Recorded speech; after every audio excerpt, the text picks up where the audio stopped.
പലതരം ചേരുവകൾ. എല്ലാവർക്കും സ്വാഗതം. എൻ്റെ പേര് സബിത എന്നാണ്. നമുക്കിന്ന് പെട്ടെന്നൊരു സാമ്പാർ റെഡിയാക്കാം. എൻ്റെ പാത്രത്തിന് വലിപ്പക്കുറവ് വന്നത് കാരണം കേട്ടോ 2 പ്രാവശ്യം അങ്ങോട്ടും ഇങ്ങോട്ടൊക്കെ മാറ്റേണ്ടി വന്നത്. അല്ലെങ്കിൽ നമ്മൾ വെണ്ടയ്ക്കൊക്കെ വഴറ്റി അതിലേക്ക് തന്നെ പരിപ്പ് വേവിച്ചത് അങ്ങോട്ട് ഇട്ടിട്ട് തിളപ്പിച്ചാൽ മതിയായിരുന്നു. അല്ലെങ്കിൽ കുക്കറിൽ ഒറ്റ വിസിലടിച്ചാൽ മതി. എനിക്കതൊന്നും പറ്റാണ്ട് വന്നുകൊണ്ടാണ്. ചില സമയത്തുണ്ടല്ലോ നമ്മുടെ മൈൻഡ് തീരെ വർക്ക് ചെയ്യില്ല, അങ്ങനത്തെ ഒരു സമയം വരുന്നത്. അല്ലെങ്കിൽ ഇതൊക്കെ നേരത്തെ നോക്കി കണ്ട് ചെയ്യേണ്ടതായിരുന്നു. ഉണ്ടാക്കാനായിട്ട് ആദ്യം തന്നെ നമുക്ക് പരിപ്പ് അടുപ്പത്ത് വെക്കണം. അതിനായിട്ട് ഞാനിവിടെ നമ്മുടെ മെഷറിംഗ് കപ്പിൽ ഒരു 1/4 കപ്പോളം പരിപ്പ് എടുത്തിട്ടുണ്ട്. സാമ്പാറിൽ തുവരപ്പരിപ്പാണെങ്കിൽ പെട്ടെന്ന് വെന്ത് കിട്ടും, പിന്നെ കലങ്ങിയും കിട്ടും കേട്ടോ. കടലപ്പരിപ്പാണെങ്കിൽ കൂടുതൽ ടേസ്റ്റ് ആണ്. പ്രശ്നം എന്താന്ന് വെച്ചാൽ പെട്ടെന്ന് അങ്ങോട്ട് വെന്ത് കലങ്ങി കിട്ടില്ല. പരിപ്പ് നന്നായിട്ട് കഴുകി ഒരു കുക്കറിലേക്ക് ഇട്ട് കൊടുക്കാം കേട്ടോ. ഇനി ഇതിലേക്ക് 1/4 ടീസ്പൂൺ ഉലുവ, 1/4 ടീസ്പൂൺ കായപ്പൊടി, 1/2 ടീസ്പൂൺ മഞ്ഞൾപ്പൊടിയും കൂടി ഇട്ടിട്ടുണ്ട് കേട്ടോ. സാമ്പാറിലേക്ക് ആവശ്യമായിട്ടുള്ള വെള്ളവും കൂടി ഒഴിച്ച് നമുക്ക് പരിപ്പ് വേവാനായിട്ട് വെക്കാം. സാമ്പാറിലേക്ക് ആവശ്യമായിട്ടുള്ള കംപ്ലീറ്റ് വെള്ളം ഇപ്പൊ തന്നെ ഒഴിക്കുകയാണെങ്കിൽ അത് കൂടുതൽ നന്നായിരിക്കും കേട്ടോ. എന്റെ കുക്കറിന് അതിനുള്ള സ്പേസ് ഇല്ല, അതുകൊണ്ട് വെജിറ്റബിൾ വേവിക്കുന്ന സമയത്ത് ബാക്കി ആവശ്യമുള്ള വെള്ളം തിളപ്പിച്ചൊന്ന് ഒഴിച്ചാൽ മതി. സാമ്പാറിലേക്ക് ആവശ്യമുള്ള പുളി, വാളംപുളിയാണ് വേണ്ടത്. അത് വെള്ളത്തിലിട്ട് വെക്കാം. എന്റെ പുളിക്ക് നല്ല പുളി ഉണ്ട് കേട്ടോ, അതുകൊണ്ട് തന്നെ ഒരു ചെറിയ നെല്ലിക്കയുടെ വലിപ്പത്തിലുള്ള പുളിയെ ഞാൻ എടുക്കണുള്ളൂ. ഇനി സാമ്പാറിലേക്ക് ആവശ്യമായിട്ടുള്ള വെജിറ്റബിൾസ് ഒക്കെ ഒന്ന് അരിഞ്ഞെടുക്കാം. ഞാൻ തക്കാളിയും വെണ്ടയ്ക്കും വേറെ അരിഞ്ഞു വെച്ചിട്ടുണ്ട് കേട്ടോ, അതൊന്ന് വാട്ടിയിട്ട് വേണം ഇവിടെ. വെജിറ്റബിൾസ് നിങ്ങളുടെ ഉള്ളതും നിങ്ങൾക്ക് ഇഷ്ടമുള്ളതായിട്ടുള്ള എല്ലാ വെജിറ്റബിൾസും എടുക്കാം. ഞാനിപ്പോ ഇവിടെ എടുത്തേക്കുന്നത് വെണ്ടയ്ക്ക തീരെ ചെറുതായതുകൊണ്ട് ഒരു 5-6 എടുത്തിട്ടുണ്ട് കേട്ടോ. പിന്നെ തക്കാളിയും സവാള ഒരു മീഡിയം സൈസ് ഓരോന്ന് എടുത്തിട്ടുണ്ട്. പിന്നെ പച്ചമുളക് ഒരു 3-4 പച്ചമുളക് എടുത്തിട്ടുണ്ട്. 5-6 വെളുത്തുള്ളി എടുത്തിട്ടുണ്ട്. മുരിങ്ങാക്കോല് ഒരു 2 എടുത്തിട്ടുണ്ട് കേട്ടോ. ഒരു ചെറിയ വഴുതനങ്ങയും ഒരു ചെറിയ ക്യാരറ്റും പിന്നെ മത്തങ്ങയും കുമ്പളങ്ങയും ഒരു ചെറിയ കഷ്ണം വെച്ച്.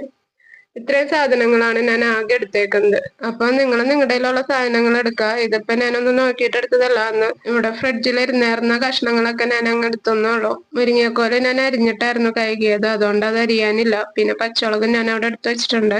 അപ്പൊ വെജിറ്റബിൾസ് എല്ലാം നമ്മൾ അരിഞ്ഞു വെച്ചിട്ടുണ്ട്. ഇനി നമുക്ക് സാമ്പാർ ഉണ്ടാക്കാൻ തുടങ്ങാം. ആദ്യം തന്നെ ചട്ടി അടുപ്പത്ത് വെച്ച് ചൂടായ ശേഷം 2 ടേബിൾ സ്പൂൺ വെളിച്ചെണ്ണ ഒഴിച്ചെടുക്കാം. വെളിച്ചെണ്ണ ചൂടായ ശേഷം കടുക് ഇട്ട് കൊടുക്കാം. കടുകൊന്ന് പൊട്ടിക്കഴിഞ്ഞ ശേഷം വറ്റൽമുളകും വേപ്പിലയും കൂടി ഇട്ട് കൊടുക്കാം. ഞാനിവിടെ ഒരു 3-4 വറ്റൽമുളകും 2 ഇതള് വേപ്പില ഇട്ട് കൊടുത്തിട്ടുണ്ട്.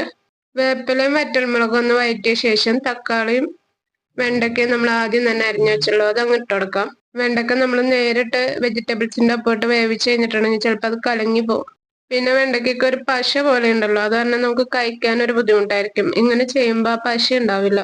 വെണ്ടയ്ക്ക ഒരു 2 മിനിറ്റ് നന്നായിട്ടൊന്ന് വഴറ്റി എടുത്തിട്ടുണ്ട് കേട്ടോ. ഇനി ഇതിലേക്ക് 1/2 ടീസ്പൂൺ മുളക് പൊടി, 1 ടീസ്പൂൺ മല്ലിപ്പൊടി, പിന്നെ നമുക്ക് വേണ്ടത് സാമ്പാർ പൊടിയാണ്. സാമ്പാർ പൊടി കുറെ നാളായിട്ട് ഞാൻ വിചാരിക്കണം വീട്ടിലൊന്ന് പൊടിച്ച് നോക്കണമെന്ന്. ഇതുവരെ ഞാൻ പൊടിച്ചിട്ടില്ല. അത് നിങ്ങൾ സാമ്പാർ പൊടി പുറത്തുനിന്നാണ് വാങ്ങിക്കണമെന്നുണ്ടെങ്കിൽ നോക്കി വാങ്ങിച്ചാൽ ചില സാമ്പാർ പൊടിയിൽ നല്ല ജീരകം ചേരണുണ്ടാവും. അത് നമ്മുടെ സാമ്പാർ വരുമ്പോ നമ്മ കേരളീയർക്ക് അത് അത്ര ഇഷ്ടാവൂന്ന് തോന്നണില്ല. പുറത്തൊക്കെ നോർത്ത് ഇന്ത്യൻസ് ഒക്കെ ആണെന്ന് തോന്നുന്നു നല്ല ജീരകം ചേർക്കണേ. പിന്നെ തമിഴ്നാട്ടിൽ ചേർക്കുമെന്ന് എനിക്കറിയില്ല. സാമ്പാർ പൊടി 2.5 ടീസ്പൂൺ ആണ് എടുത്തേക്കണേ. പക്ഷെ നന്നായിട്ട് നിറച്ചെടുത്തിട്ടുണ്ട് കേട്ടോ, കുത്തി നിറച്ചെന്ന് പറഞ്ഞോണം.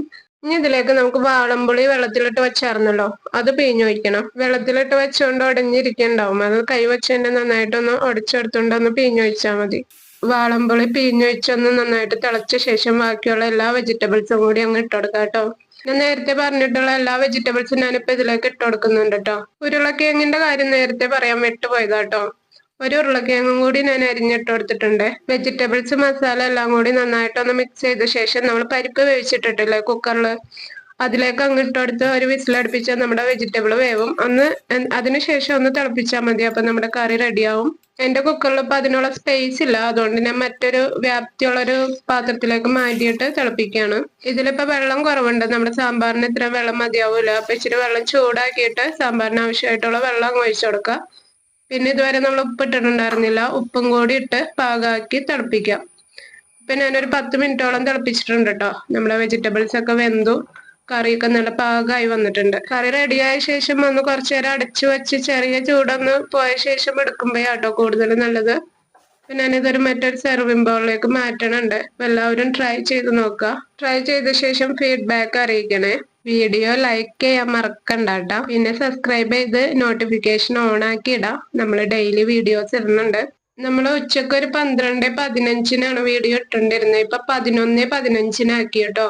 നമ്മൾ ഈ ആഴ്ചയില് പല ദിവസം അങ്ങോട്ടും ഇങ്ങോട്ടൊക്കെ ടൈം മാറ്റിയിട്ടായിരുന്നു. വ്യൂവേഴ്സ് എപ്പോഴാ കൂടുതൽ അറിയാനാണ് ഞാൻ അങ്ങനെ ചെയ്തത്. അപ്പൊ ശരി, താങ്ക് യു.